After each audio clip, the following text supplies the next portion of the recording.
తెలంగాణ రాష్ట్ర ముఖ్యమంత్రి నిర్ణయాలతో ప్రజలు ఉక్కిరిబిక్కిరి అవుతున్నారు. ఓవైపు హైడ్రా, మరోవైపు గ్రామాల విలీనం చేయడంపై సర్వత్రా ఉత్కంఠ నెలకొంది. పంచాయతీ ఎన్నికల పరిస్థితి ఏంటి అని ఆలోచిస్తున్నారు అంతా. ఔటర్ రింగ్ రోడ్డును ఆనుకొని ఉన్న 51 గ్రామ పంచాయతీలను స్థానిక మున్సిపాలిటీలో విలీనం చేస్తూ సర్కార్ గెజెట్ జారీ చేసిన నేపథ్యంలో జనాల్లో చర్చ మొదలైంది. 2-3 నెలల్లో గ్రామ పంచాయతీ ఎన్నికలు జరిగే అవకాశం ఉండడంతో విలీనంపై రకరకాల ఊహాగానాలు నడుస్తున్నాయి.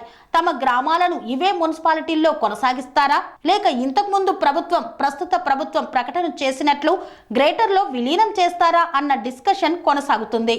గత బీఆర్ఎస్ ప్రభుత్వం ఔటర్ రింగ్ రోడ్డు లోపల ఉన్న కార్పొరేషన్లు, మున్సిపాలిటీలను గ్రేటర్ హైదరాబాద్ లో విలీనం చేస్తామని అప్పట్లో ప్రకటించింది. తర్వాత ఏర్పడిన కాంగ్రెస్ కూడా ఇదే ప్రస్తావన తీసుకువచ్చింది. ఇప్పుడు గెజిట్ కూడా రిలీజ్ చేసి 51 గ్రామాలను వాటికి దగ్గరగా ఉన్న మున్సిపాలిటీలో విలీనం చేసింది. అయితే ఈ విలీన ప్రక్రియ ఆషామాషిగా చేసింది కాదని, పూర్తిస్థాయి రిపోర్టు తెప్పించుకొని సబ్ కమిటీ సిఫార్సుల మేరకు అభివృద్ధి కోణంలో ప్రక్రియ పూర్తి చేశామని అధికారులు అంటున్నారు. ఔటర్ రింగ్ రోడ్డు యువతల అవతల ఉన్న గ్రామాల అభివృద్ధికి తీసుకోవాల్సిన చర్యలపై ప్రభుత్వం హైదరాబాద్ లోని ఆస్కీ కాలేజీతో ఒక స్టడీని నిర్వహింపజేసింది. తర్వాత రంగారెడ్డి, సంగారెడ్డి, మేడ్చల్, మల్కాజ్గిరి జిల్లాల కలెక్టర్ల ఆధ్వర్యంలో ఉన్నత అధికారులతో ఓ కమిటీ ఏర్పాటు చేసి విలీనంపై సాధ్యాసాధ్యాలను పరిశీలించాలని ఆదేశించింది. ఔటర్ సమీపంలోని 45 గ్రామాలను శివారు మున్సిపాలిటీల్లో విలీనం చేయాలంటూ ప్రతిపాదించడం ఆస్కీ రిపోర్ట్ మున్సిపల్ అడ్మినిస్ట్రేషన్ సలహా మేరకు ప్రభుత్వం నిర్ణయం తీసుకుంది.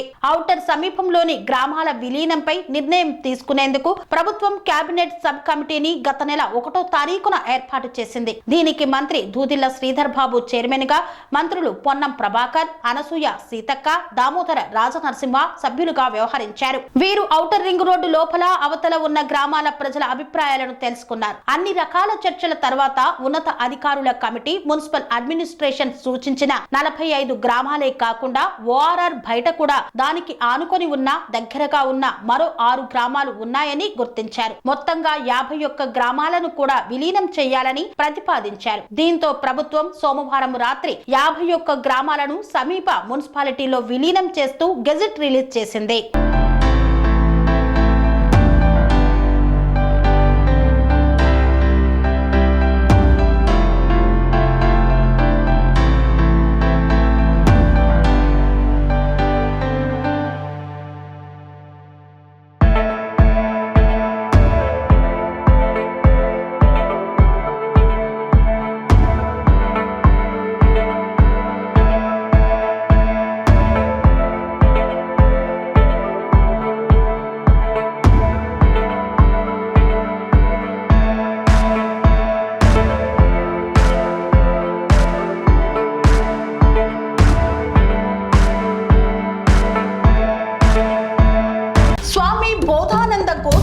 ఆశ్రమం సైథాపూర్.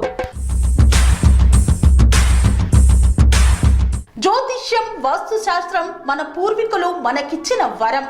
దుర్గాదేవి, కాలభైరవ ఉపాసనతో వాక్సిద్ధి పొందిన శ్రీ శ్రీ బోధానందగిరి స్వామివారు మీకు ఎలాంటి సమస్యలున్నా, వాటిలో ముఖ్యంగా ధన నష్టం, ఆరోగ్య నష్టం, భార్యాభర్తల మధ్య గొడవలు, ప్రేమించుకున్న వారు దూరం అవడం, ఎన్ని సంబంధాలు వచ్చినా పెళ్లి ముడి పడకపోవడం, రోడ్డు ప్రమాదాలు, అప్పుల బాధలు, వ్యవసాయంలో నష్టాలు, పెద్దల మాట పిల్లలు వినకపోవడం, ఆరోగ్య శాంతి, గృహశాంతి, మనశ్శాంతి లేకపోవడం, ఇలాంటి సమస్యలు ఉన్నట్లయితే ఒక్కసారి స్వామీజీని కలవండి. మీ సమస్యలకు తగిన పరిష్కారాన్ని పొందండి. అంతేకాక అన్ని రకాల వ్యాధులకు గోపంచకవ్య మరియు మూలికా వైద్యం చేయబడును. నమ్మకంతో రండి, ఆయురారోగ్యాలతో వర్ధిల్లండి. మా అడ్రస్ స్వామి బోధానంద గోసేవ ఆశ్రమం, సైథాపూర్, వీరభద్రస్వామి గుడి దగ్గర, యాదగిరిగుట్ట. సంప్రదించవలసిన నెంబర్ 9849213754 మరియు 9618034138.